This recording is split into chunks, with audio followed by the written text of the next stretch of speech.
사순절 기간 잘 보내고 계세요? 한 분 한 분 사랑하고 축복합니다.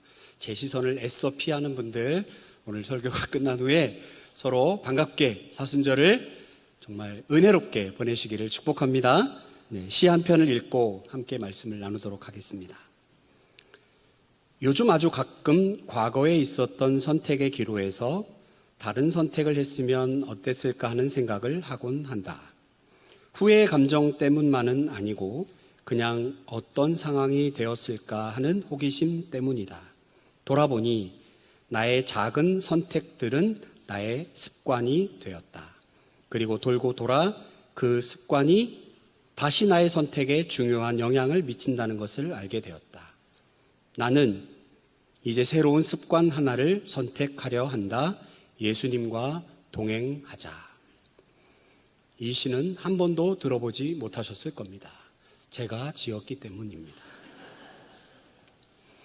여러분, TV 장수 프로그램 중에 생활의 달인 프로 보신 적 있으시죠?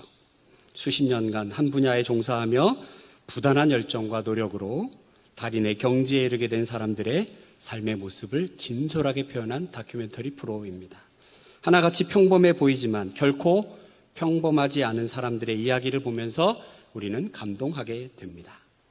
사순절을 지나며 저는 우리 성도님들 모두가 달인이 되시기를 축복합니다. 특별히 선택의 달인, 그 중에서도 날마다 예수님과의 동행을 기쁨으로 선택하시는 그런 달인들 되시기를 축복합니다. 오늘 우리가 읽은 본문은 오병이어 사건 이후에 발생한 일입니다. 오병이어, 물고기 2마리, 보리떡 5개로 굶주린 5,000명을 주님께서 먹이신 기적과도 같은 일입니다. 오병이어의 사건 이후에 예수님께서는 웬일이신지 그곳을 떠나자며 제자들을 재촉하는 장면이 나옵니다. 22절, 예수께서 즉시 제자들을 재촉하사 자기가 무리를 보내는 동안에 배를 타고 앞서 건너편으로 가게 하시고, 물고기 2마리, 보리떡 5개로 5,000명을 먹이신 기적을 보며 사람들과 함께 그 감동의 찬양을 좀 더 만끽해도 될 것 같은데 굳이 예수님은 서둘러서 제자들과 함께 이곳을 떠나자라고 재촉하고 계신 상황입니다. 굳이 왜 그리 하셨을까? 그것은 오병이어 이후에 사람들의 반응 때문이었습니다. 이것에 대한 요한의 기록이 명확합니다. 요한복음 6장 15절의 말씀. 그러므로 예수께서 그들이 와서 자기를 억지로 붙들어 임금으로 삼으려는 줄 아시고 다시 혼자 산으로 떠나가시니라. 어찌 보면 살면서 가장 중요한 문제 중에 하나인 먹는 문제를 이 경이로운 방법으로 해결해 주신 예수님을 보고 사람들은 드디어 우리가 기대하는 메시아가 나타났다. 우리가 그토록 고대하고 바라던 메시아, 그분이 바로 온 거야 라고 흥분했습니다. 실제로 로마에 의해서 짓눌려 있던 그들, 정치적으로, 경제적으로 해방을 고대하였고 그 갈망을 단방에 해결해 줄 수 있는 예수님의 모습, 약속의 메시아가 나타났구나 생각했습니다.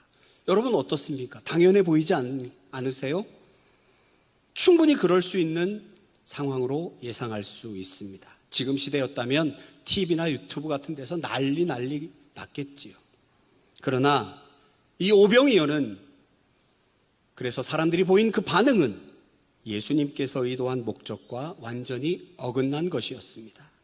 예수님께서 이 기적과도 같은 일을 행하신 목적은 희망 없는 삶에 지쳐있고 좌절감에 빠져있는 백성들이 전능하신 약속의 하나님의 능력과 은혜를 보며 깨닫게 하시고 과거 선조들 그 척박한 땅, 씨 뿌리지 못하는 그 땅에서, 그 광야에서 만나로 먹이신 것과 같이 지금 백성들이 배불리 먹었던 오병이어, 결국 이것은 예수님 자신의 살과 피라고 하는 것을 알리기 위함이었습니다.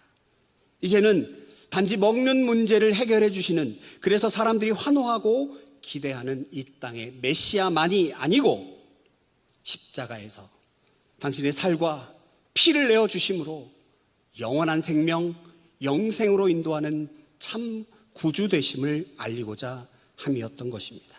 그런데 그 목적이 지금 무산될 위기라는 것입니다.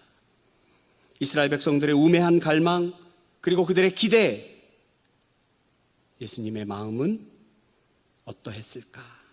요한복음 6장 15절의 모습으로 보여주십니다. 혼자 산으로 떠나가셨습니다. 예수님은 하나님께 기도할 만한 한적한 곳을 찾으셨습니다. 그리고 제자들을 벳세다라고 하는 고장으로 재촉하여 보내셨습니다. 왜 그랬을까요? 이것은 제자들을 위함이었습니다. 사람들은 오병이어를 보고 어찌 이런 메시아가 나타났는가 환호했고, 제자들도 마찬가지였습니다. 그래서 드디어 메시아가 나타났다는 그 사람들의 환호에 우쭐댈 수 있는 상황이었습니다.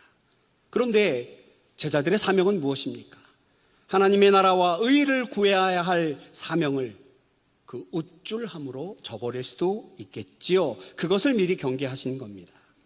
진정으로 예수님께서 걸어가야 할 길, 그리고 제자들이 걸어가야 할 길은 사람들의 환호를 받고 박수받는 그 길이 아니라 십자가의 길이었기 때문에 더욱 그리 하셨던 것입니다. 실제로 세베대의 아들 야고보와 요한은 그의 어머니와 함께 예수님, 주의 나라에서 하나는 좌편에 하나는 오른편에 발탁해 주십시오라고 그 정치적 야심을 드러냈습니다. 다른 제자들도 그 자리에선 비난했지만 그 모습에서 자유롭지 못했습니다. 누구보다 이런 제자들의 마음을 우리 주님 너무나 잘 아셨습니다. 그래서 서둘러 그 자리를 떠나자 뱃길에 오르도록 재촉하신 겁니다. 여러분, 그런데 벳세다로 가는 그 뱃길이 순탄치가 않네요. 사실 그 벳세다라고 하는 그곳까지 가는 길이 뱃길만 있는 것은 아니었습니다. 육로도 있었습니다. 그럼에도 그들이 배를 타고 간 것, 아마도 우리가 예상할 수 있는 것, 더 익숙한 길이었을 것이다. 그리고 두 번째, 오랜 어부 생활을 했던 그들입니다.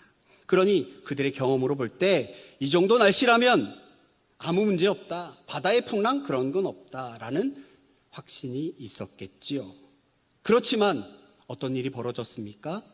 본문 24절, 배가 이미 육지에서 술이나 떠나서 바람이 거스름으로 물결로 말미암아 고난을 당하더라.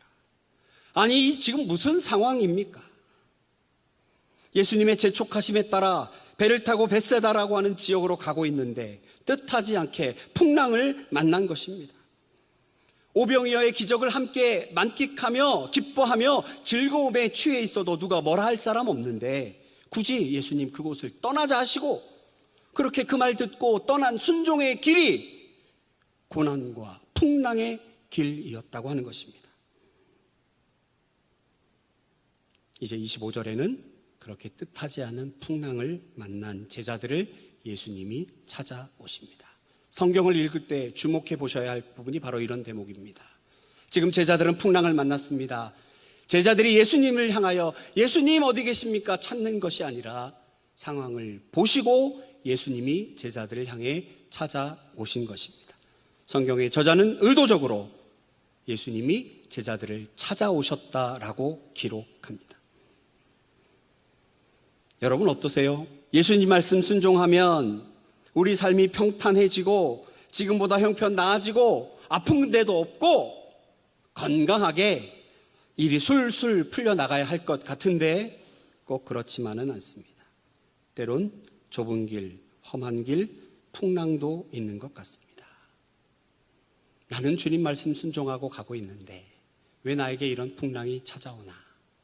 그럴 때 여러분이 예수님을 찾는 것이 아니라 주님께서 우리를 찾아오심을 꼭 기억하시기 바랍니다. 우리 주님 절대로 혼자 두지 않으십니다. 오늘도 주님은 산에서 기도하시는 줄로만 알고 있었습니다. 분명히 예수님은 산으로 가셨고 제자들은 함께 배 타고 떠나갔습니다. 그런 제자들, 풍랑 앞에 선 제자들을 주님이 바다 위를 첨벙첨벙 걸어 찾아오셨다는 것입니다. 제자들이 배에 올라 항해한 시간이 저녁 시간이니까 늦어도 한 8시쯤이라고 가정하고 예수님이 그들을 찾아온 것이 밤 4경, 새벽 3시경이라고 하면 적어도 7시간 정도는 사투를 벌이고 있었을 것으로 예상합니다.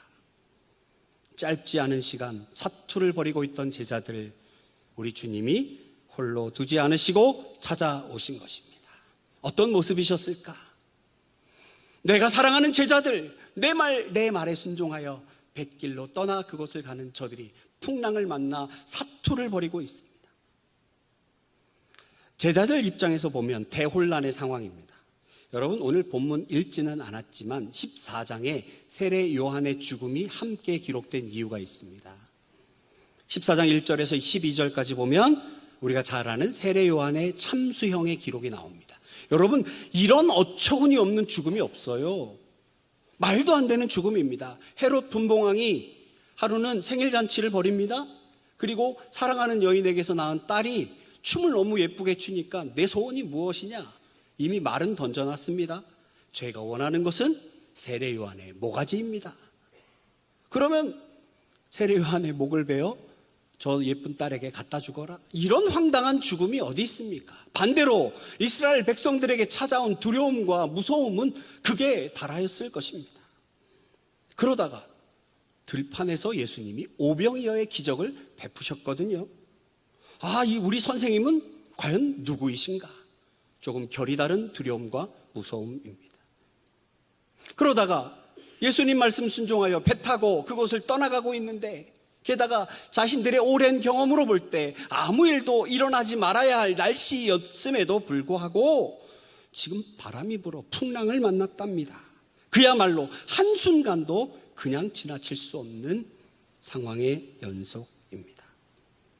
세례 요한의 처형이라고 하는 인간적인 재앙, 그리고 풍랑이라고 하는 자연적인 재앙 앞에 폭풍과 사투를 벌이고 정말 혼신의 힘을 다했더니 체력도 바닥나고 정신적으로도 참담한 상황이었겠죠. 무엇보다 공포심이 제자들을 휘감고 있었을 것입니다. 바로 그 순간 예수님은 풍랑이 일고 있는 바다를 걸어 제자들에게 오셨습니다. 그리고 동시에 이제 제자들에게 선택의 시간이 찾아왔습니다. 제가 굳이 제자들의 선택이라고 표현한 이유가 있습니다. 여러분, 예수님이 지금 물 위를 걸어 제자들에게 오셨거든요. 처음에 제자들은 예수님이 그 시간에 바다를 건너오실 것이라는 것 꿈에도 생각하지 못했습니다. 생각할 수 없습니다. 26절 볼까요? 유령이라 하며 무서워하고 소리 질렀습니다. 제자들은 예수님께서 나니 두려워하지 말아라 라는 말씀에도 의심을 거둘 수가 없었습니다. 유령이야. 나니 두려워 마라. 아니야, 유령이야. 그럴 리가 없어. 이 순간 극명하게 드러나는 제자들의 선택, 첫 번째 베드로입니다. 28절에서 29절 함께 읽어볼까요? 베드로가 대답하여 이르되 주여, 만일 주님이시거든 나를 명하사 물 위로 오라 하소서 하니,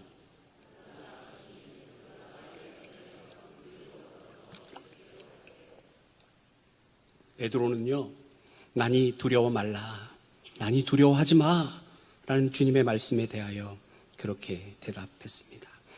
물로 뛰어들어 주님께로 갔습니다. 그런데 다른 제자들은 배에 머물러 있었습니다. 여러분, 지금까지 우리는 바다에 뛰어든 베드로에 주목하고 있었습니다. 그러나 배에 남아있던 제자들도 하나의 선택을 한 것이 분명합니다. 그들도 선택했다는 것이죠. 남아있자. 이곳이 더 안전하다. 저기 들어갔다가는 끝장난다. 제자들이 바다에서 풍랑을 만난 것, 우리의 삶, 우리의 현실 비슷한 점이 많은 것 같습니다. 우리가 예상이라는 걸 하지요. 원인이 있으면 이런 전조가 있고 이런 원인이 있으니 반드시 이런 일이 있을 거야. 그러니 준비하고 대비합니다. 그런데 지금 상황은 원인도 없으니 예상도 못하겠습니다. 우리 삶에 풍랑의 위협과 공포가 인기척도 없이 몰래 스치모니 인생에 갑자기 들이닥친 일들이 얼마나 많으십니까? 그러고 보면 본문에서 제자들이 물로 뛰어들어야겠다, 배에 남아야겠다 선택한 이것은 선택의 분명한 그들의 선택이지만 그 원인을 주었던 풍랑은 선택의 대상이 아니었죠. 그들의 선택과 무관하게 들이닥친 하나의 사건일 뿐입니다. 그러나 그 풍랑이라고 하는 사건을 대하는 베드로와 11 제자의 선택, 행선지인 벳세바의 어부 출신이고 누구보다 풍랑의 위험을 잘 알고 있으면서도 물 위로 뛰어든 베드로, 사람들이 볼 때 그가 선택한 길, 예수님 말씀 한마디에 물에 뛰어든 그의 행동은 무모하고 돌발적인 것이었다라고 생각할 수도 있습니다. 그리고요, 잠시 후에 여전히 물 넘실넘실 달라지지 않는 위협적인 환경을 보고 그의 믿음이 의심으로 바뀌어 물 위에서 점점 빠져들어가는 그의 모습, 우리는 어떻게 생각합니까? 들어간 것도 너무 무모했고 내가 베드로 알아봤어, 그의 성격, 급한 성격, 그러니 결국 또 저렇게 빠져들잖아, 베드로는 실패다 라고 정의 내릴 수 있어 보입니다. 그러나 과연 그렇습니까? 예수님 말씀에 물 위로 뛰어들었던 베드로의 선택을 가지고, 그리고 여전한 풍랑의 위세 앞에 작아져버린 그의 믿음 때문에 베드로는 실패다라고 결론 내려서는 안 될 것입니다. 그는 오히려 실패 속에서도 예수님과 동행한 자입니다. 우리 눈에 실패한 것처럼 보였지만 그는 예수님의 손을 붙잡음으로 오히려 주님과 동행하는 자가 되었습니다. 자신의 연약함과 예수님의 강함을 순간적이지만 경험할 수 있었습니다. 환경의 두려움으로 믿음이 적어져 의심하게 되었지만 진정한 구원에 주님의 손을 붙잡을 수 있었습니다. 31절 32절 예수께서 즉시 손을 내밀어 그를 붙잡으시며 이르시되 믿음이 작은 자여 왜 의심하였느냐 하시고 배에 함께 오름에 바람이 그치는지라. 베드로 예수님의 말씀을 듣고 내니 두려워 말라, 두려워 말라, 두려워 말아야지 뛰어들었는데 여전히 넘실대는 파도를 보고 그의 믿음이 작아져 의심하게 되고 점점 발이 바다에 빠져들게 될 때 예수님 구원의 손을 붙잡게 되었습니다. 반면에 다른 선택을 한 자들이 있지요. 여전히 배에 머물러 있던 제자들입니다. 비록 물에 뛰어들었다가 바람 보고 두려워서 바다에 빠져들어간 베드로와 같은 실패한 인생은 아닌 것처럼 보일 수 있습니다. 그렇지만요, 예수님의 손을 잡은 건 누구입니까? 예수님의 구원의 손을 잡은 건 누구입니까? 실제로 배 위에, 배 안에 있던 그들이 아니라 뛰어들어 믿음 없어 의심 가운데 점점 발이 빠져들어갔던 베드로가 주님의 손을 붙잡지 않았습니까? 애초에 예수님이 내미신 손을 붙잡을 기회조차 얻지 못한 그들의 선택은 주님을 경험조차 할 수 없는 한계가 있던 선택이 아닙니까? 그들 아마도 그렇게 생각했겠지요. 배 안이 안전해, 물 위로 내려갔다가는 큰일 나, 풍랑이 일어 사투를 벌여도 배가 더 안전해, 물보다 안전해, 그러니 나는 이 선택을 한 거야. 이에 비하여 베드로 선택의 달인입니다. 풍랑에 격동하는 바다의 위험을 알면서도 예수님과 함께 하려 했습니다. 그의 말씀을 믿었습니다. 내니 두려워하지 말라. 겉으로 더 안전해 보이는 배 안에 머물고자 하지 않고 오히려 위험해 보이는 물에 뛰어들어 주께로 갔던 것입니다. 여러분, 많은 이들이 교회의 위기와 신앙의 위기를 말하고 있습니다. 다음 세대의 위기를 말하고 있죠. 그러나 오늘 적어도 이 말씀을 통해 본다면 진짜 위기는요, 자신의 생각과 판단에 따라 안전하다고 여기며 안주하고 이것이 평온하다며 확실한 길을 스스로 걸어가는 자들입니다. 실제로 볼 때는 아무 일도 없는 것처럼 보일 수 있습니다. 위험한 선택, 도전적인 선택, 믿음 없는 선택을 하지 않은 것처럼 보이지만 그들은 예수님과 동행하는 길을 선택하지는 않았다는 사실입니다. 여러분, 삶의 자리에서 예수님의 손을 붙잡으시기를 축복합니다. 어떤 상황인지는 제가 속속들이 알 수 없지만 주님과 동행하는 길, 그 길을 선택하시는 여러분 되시기를 축복합니다. 생각해 보면 예수님과 동행하는 길이 언제나 고속도로와 같이 평탄하고 시원한 길만 있는 건 아닌 것 같습니다. 예수님 스스로도 그리 말씀하셨습니다. 좀 본문 후반에 있는 마태복음 16장 24절. 예수께서 제자들에게 이르시되 누구든지 나를 따라오려거든 자기를 부인하고 자기 십자가를 지고 나를 따를 것이니라. 예수님과 동행하는 선택, 자기를 부인해야 합니다. 피할 수 있다면 피하고 싶은 십자가를 짊어지고 가야 하는 좁은 길입니다. 그러니 우리가 선택이 쉽지 않은, 선택하기 망설여지는 길입니다. 오늘 제자들만 보아도 12명 중에 베드로만 같습니다.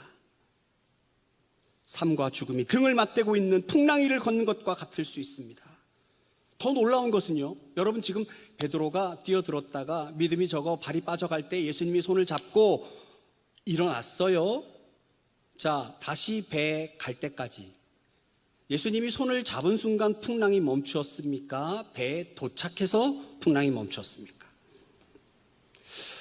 주님과 동행하는 길이 순간순간 확확 변했으면 참 좋겠는데, 즉 예수님의 명령에 따라 뛰어들었다가 우리 믿음이 적어져 또 발이 빠져들어갈 때 주님 손 붙잡았다가 온전히 회복되면 좋은데, 오늘 본문을 보니까 32절 배에 돌아왔을 때야 비로소 바람이 그쳤다고 되어 있습니다. 예수님이 손을 잡아 꺼내 주어도 여전히 풍랑은 잠잠하지 않았습니다. 사랑하는 여러분, 예수님과 동행하는 길 만사형통의 행운의 열쇠로 여기서는 안 됩니다. 오늘 함께 묵상한 이 말씀을 듣고, 그래 나는 주님과 동행해야지, 이제부터 나의 길은 탄탄대로야, 내가 기도하는 일마다 다 들려줄 것이고 내가 하는 일마다 술술 풀려나갈 것이야, 그렇게 믿습니다. 기도하셔야 됩니다. 그러나 예수 그리스도와 동행하는 그 길이 항상 그 길만 있는 것이 아니고 때로는 좁고 협착하고 불편하고 여전히 위태로운 길처럼 보일 수 있는 그런 동행이 될 수도 있다는 것입니다. 그러면 도대체 어찌해야 합니까? 어떻게 하라는 말씀입니까? 그럼에도 여러분, 우리가 걸어가야겠지요? 주님과 동행하는 길을 선택하셔야겠지요? 33절의 말씀을 우리 함께 읽도록 하겠습니다. 시작.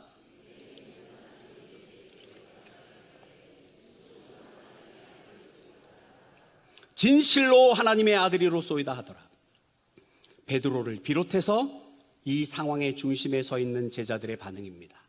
바다에 뛰어든 선택을 한 베드로도, 배에 남아있기로 선택한 제자들도 이제 찾아오신 예수님을 만나니 그들의 반응이 놀랍도록 바뀌었습니다. 이제 더 이상 그들은 이 기적 자체에 눈을 휘둥그레하지 않았습니다. 아니 어떻게 물 위를 걸어갔대? 아니 어떻게 물에 분명히 빠져들던데 어떻게 살아나온 거야? 어떻게 이런 일이 일어났지? 이런 문제로 더 이상 쑥떡대지 않았습니다. 아니 어떻게 물고기 2마리 보리떡 5개로 5,000명을 먹여 12광줄이나 남았대? 어찌 이런 일이 있어? 더 이상 그런 문제로 왈가왈부 쑥떡대지 않았습니다.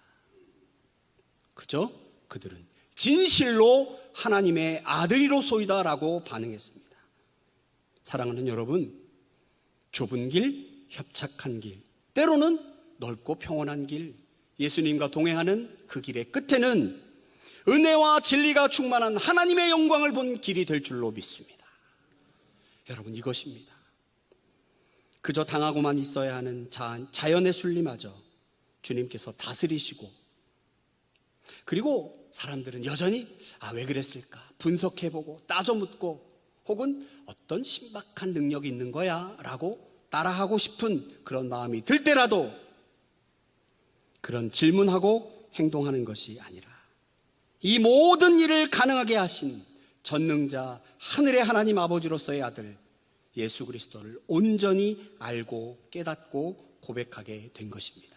그러니 예수님과 동행하는 길은 예수님을 아는 길입니다. 예수님과 동행하는 분, 그 길은 예수 그리스도를 아는 지식에서 자라가는 길입니다. 베드로후서 3장 18절의 말씀을 봉독합니다. 오직 우리 주 곧 구주 예수 그리스도의 은혜와 그를 아는 지식에서 자라가라. 영광이 이제와 영원한 날까지 그에게 있을지어다. 거룩하신 하나님, 역사와 우주 만물을 창조하신 하나님, 주인 되신 하나님, 그분은 통치하시고 심판하시는 하나님이십니다. 공의의 하나님의 성품. 그러나 그것이 전부는 아닙니다. 독생자를 아끼지 않으시고 저와 여러분 한 사람을 사랑하셔서 죽기까지 내어주신 사랑의 하나님, 사랑의 하나님의 성품. 하나님은 풍랑 가운데 주저앉아 있는 우리에게 가장 안전한 안식처가 되어주시는 분입니다. 우리를 지켜보고 계십니다. 산 위에 계신 것 같았는데 제자들의 풍랑을 결코 외면치 않으시고 찾아오신 주님. 생각해 보니까 풍랑의 상황, 오히려 하나님의 영광을 더욱 선명하게 경험할 수 있습니다. 이 예배 자리를 사모하는데 금요일날 수술해서 예배당에 올 수 없고 지금 병실에서 예배드리는 권사님이 문자를 주셨어요. 풍랑의 상황입니다. 예배가 더 소중합니다. 이 자리가 너무 그립습니다. 우리는 그냥 왔을지 모르지만 풍랑의 상황을 맞이할 때 하나님의 영광을 더욱 선명하게 경험할 수 있다는 것이지요.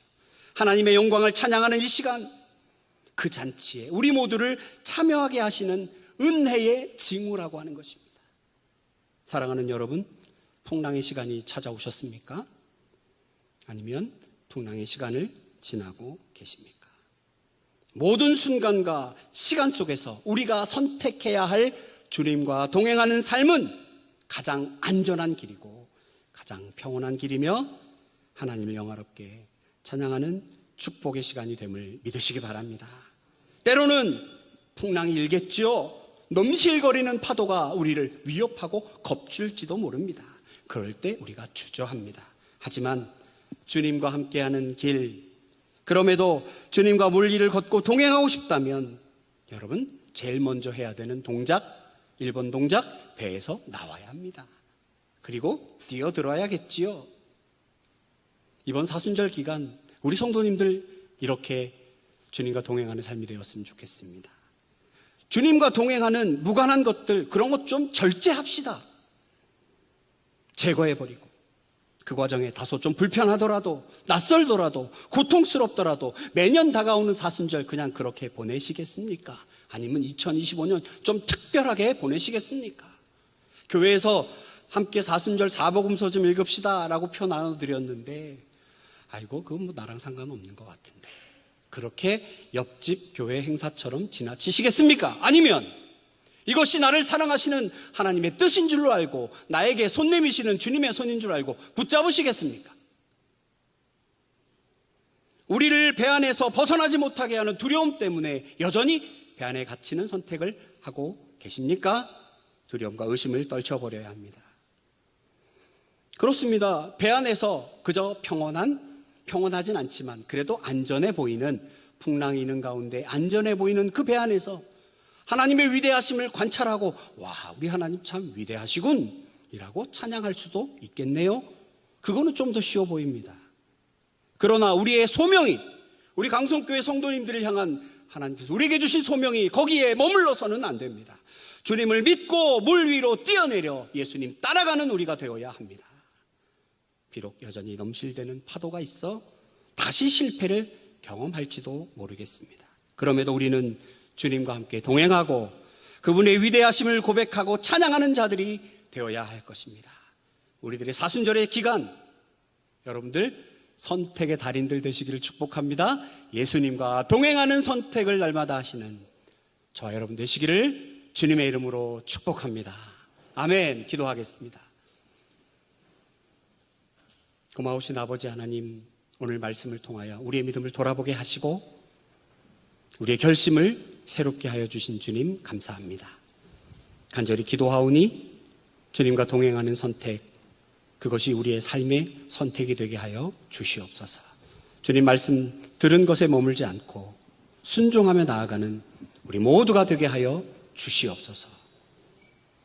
언제나 우리와 함께 하시고 우리에게 손 내미시는 예수 그리스도 거룩하신 이름으로 기도하옵나이다. 아멘. 우리 모두 함께 자리에 일어나